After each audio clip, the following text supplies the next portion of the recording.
professora de História, e a gente vai agora no explicador virtual continuar a ver sobre o segundo governo do Vargas. Bom, o Vargas, vamos só lembrar, ele está dentro daqueles chamados governos populistas, sendo quase que o representante máximo do populismo no Brasil. E aí ele entra, né, ele fala carregado nos braços do povo, porque foi eleito de voto direto, né, diferente das outras vezes. Uma das grandes questões dele, que é muito identificado com o governo dele, é a questão trabalhista. Né? Tanto que tem aquilo que sempre faz, o bonde de São Januário leva mais um sócio otário, não sou eu que vou trabalhar. Falando dessa questão do forte do trabalhismo dentro do governo dele. Na política trabalhista, né, apesar da popularidade de Vargas, a insatisfação dos trabalhadores era grande, devido à falta de reajustes nos salários, e em 53 começam a explodir greves. Em 54, Getúlio Vargas autoriza um aumento de 100% no salário mínimo, proposto pelo ministro do Trabalho, João Goulart, durante a comemoração do Dia do Trabalho. No Dia do Trabalho ele fazia grandes comícios, grandes coisas assim, dentro do estádio de São Januário, onde ele falava para o povo, onde ele falava para os trabalhadores. E aí, numa dessas comemorações, o João Goulart, que era ministro dele, propõe esse aumento de 100%, o que ele aceitou. Seu objetivo era a construção de uma verdadeira democracia social e econômica. Então aqui tem, né, algum desses posts, algum desses folders que apareciam chamando para a comemoração do dia 1º de maio. Aqui, ó, concentração trabalhista na esplanada do Castelo em homenagem ao benemérito presidente Vargas. A questão trabalhista sempre foi muito importante, sempre foi assim, o que sustentou a imagem de Vargas, que ele fazia questão de segurar. Começaram então uma série de problemas políticos dentro do governo dele. Um deles, né, a greve dos 300 mil, uma greve, né, uma questão trabalhista, uma greve de operários. Tem também a oposição dos militares, que começam a fazer manifesto dos coronéis. Gente, esse aumento de 100% dado ao salário mínimo foi uma coisa que criou muita instabilidade política, que foi minando todos os apoios que ele tinha. Tinha também a oposição da UDN. A UDN ficava acusando, né, fazendo denúncias sobre corrupção no governo dele, e a imprensa, né, começou a fazer quase que uma campanha de perseguição. Todo dia nos jornais falando alguma notícia, alguma coisa contra ele. E aí, tanto que Vargas apoia a criação de um jornal para fazer frente, né, o Última Hora. Aí tem o atentado na Rua Toneleiros e, por fim, isso causa o suicídio de Vargas. Aqui também que resumido todos os acontecimentos, mas eu vou explicar passo a passo. Aqui é mesmo só para você ter um panorama mais geral do que acontece. Tem greve, oposição dos militares, aí começa na imprensa todo mundo a pegar, né, no pé dele, aí vem um atentado, isso tudo vai levar ao suicídio dele. Aqui está mostrando uma cadeira, como se fosse a cadeira política, e ele preso. Aqui lá em cima dizendo, daqui não saio. Mesmo com toda essa oposição, mesmo com todo esse desgaste político, mostrando que ele não queria sair daquela cadeira de presidente. O Carlos Lacerda, né, a gente o tempo inteiro foi falando, eu já falei do Carlos Lacerda como opositor quase que assim, pessoal, né, de Vargas, os dois com grandes embates. O Carlos Lacerda, ele era aqui do Rio de Janeiro, começava a vida política como vereador na cidade do Rio de Janeiro e deputado federal, governador do estado da Guanabara.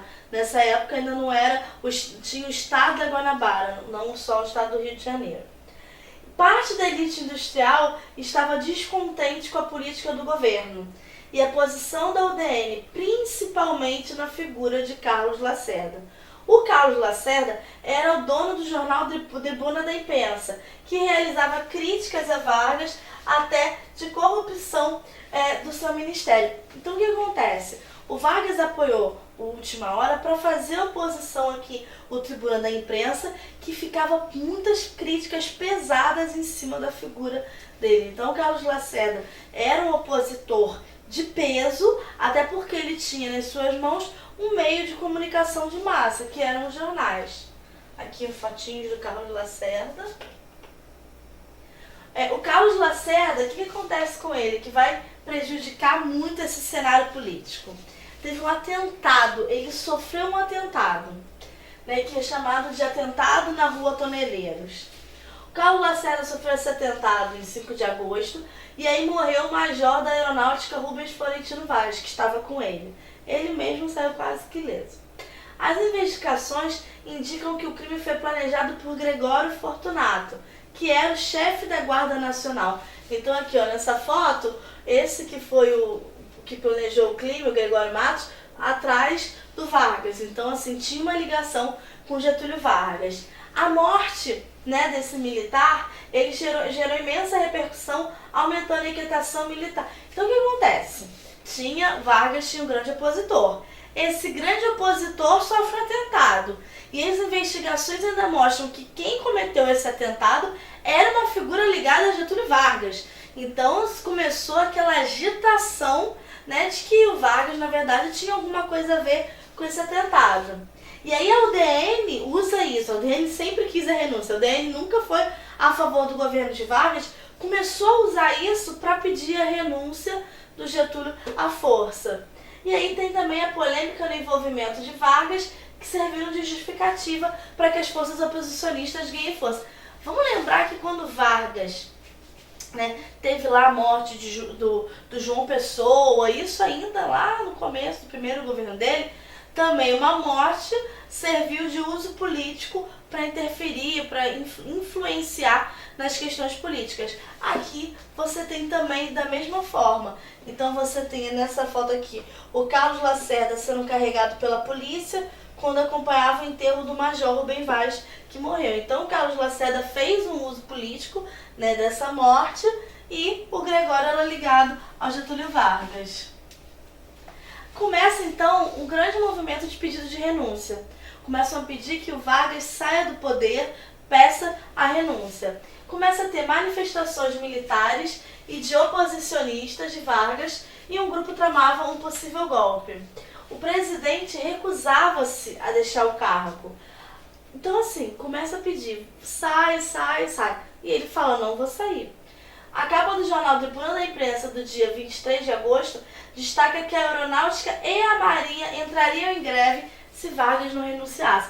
Então os militares começam também nessa campanha de pedir a renúncia de Vargas. Então tá aqui, ó, Tribuna de Imprensa, decisão unânime, renúncia de Vargas. Os brigadeiros reunidos resolvem que querem a renúncia de Vargas. Então começa a ficar um clima meio insustentável para que Vargas continuasse no poder.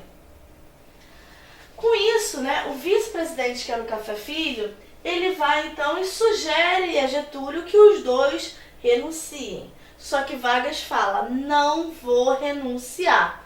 Então, com a recusa dessa sugestão, o Café Filho rompe com Getúlio Vargas e vai para a oposição. Vira mais um a estar contra o Vargas pedindo que ele renunciasse. E aí começa um novo manifesto militar, pede a renúncia presidencial. E aí, dia 23 de agosto, Getúlio reúne o ministério e concorda em tirar uma licença. No dia seguinte, os ministros militares e alguns colaboradores opinavam que a renúncia era a única saída. Então, assim, todo mundo em volta de Vargas acaba pedindo a renúncia. Como você tem na imprensa uma posição muito forte, você tem esse pedido muito forte, não tinha muito mais para onde ir, por que fazer. E aí, né, aqui já tem capas dos jornais da época, né, do suicídio. Como é que aconteceu esse desenvolvimento?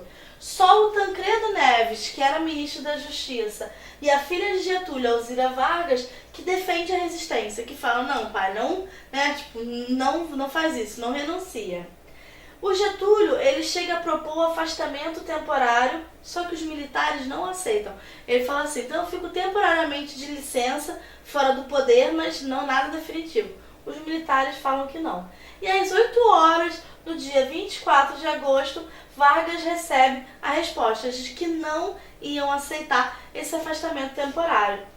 Vargas se recolhe e se suicida.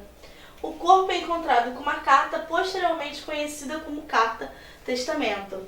E aí, Esse daqui é de Capó. Getúlio Vargas suicidou-se. Matou-se Vargas. O presidente cumpriu a palavra. Só morto sairei do catete. Então, assim, ele não quis sair vendo que a situação política dele estava insustentável, que ele não tinha mais aliados nem força política para se manter no poder, ele achou que o único caminho que tinha era o suicídio. Então ele foi e só morto sairia do catete. Realmente foi assim. Só que aí quando o Getúlio é encontrado morto, o que acontece? A população que até então também estava nessa posição dura, pedindo a renúncia, se revolta e começa a culpar todo mundo, todos os setores que estavam fazendo essa pressão, começa a culpar esses setores pelo suicídio do Vargas. Quebram carros de imprensa, quebram um monte de lugares, realmente causa um transtorno muito grande.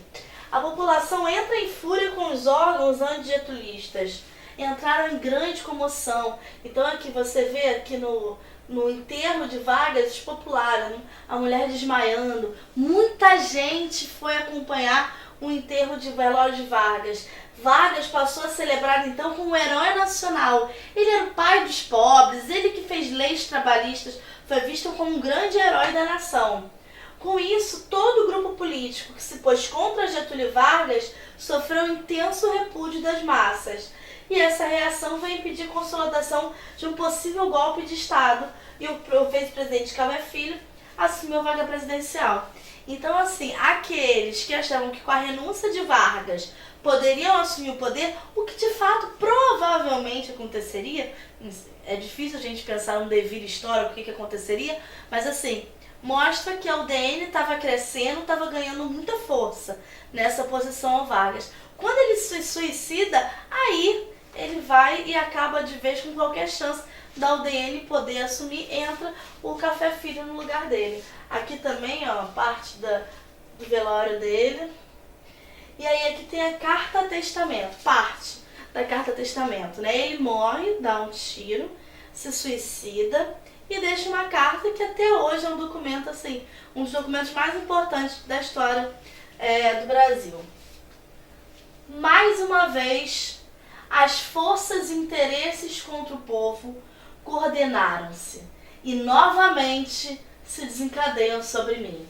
Não me acusam, insultam, não me combatem, caluniam e não me dão o direito de defesa.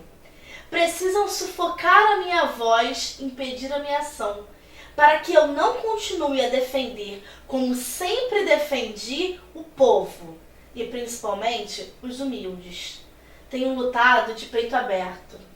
O ódio, as infâmias, a calúnia não abateram meu ânimo. Eu vos dei a minha vida, agora vos ofereço a minha morte. Nada receio. Serenamente dou o primeiro passo no caminho da eternidade e saio da vida para entrar na história. Então essa é uma parte da carta testamento de Getúlio Vargas, né, onde ele fala que, de novo, pegando a questão do populismo, ele se botando como defensor dos interesses do povo e do trabalhador, mas que forças, né, estavam agindo sobre ele, impedindo que ele levasse à frente esse projeto, e que ele preferia sair da vida para entrar na história. Só morto ele sairia do Palácio do Catete. E assim foi feito. Então a gente vai ficando por aqui. Tchau.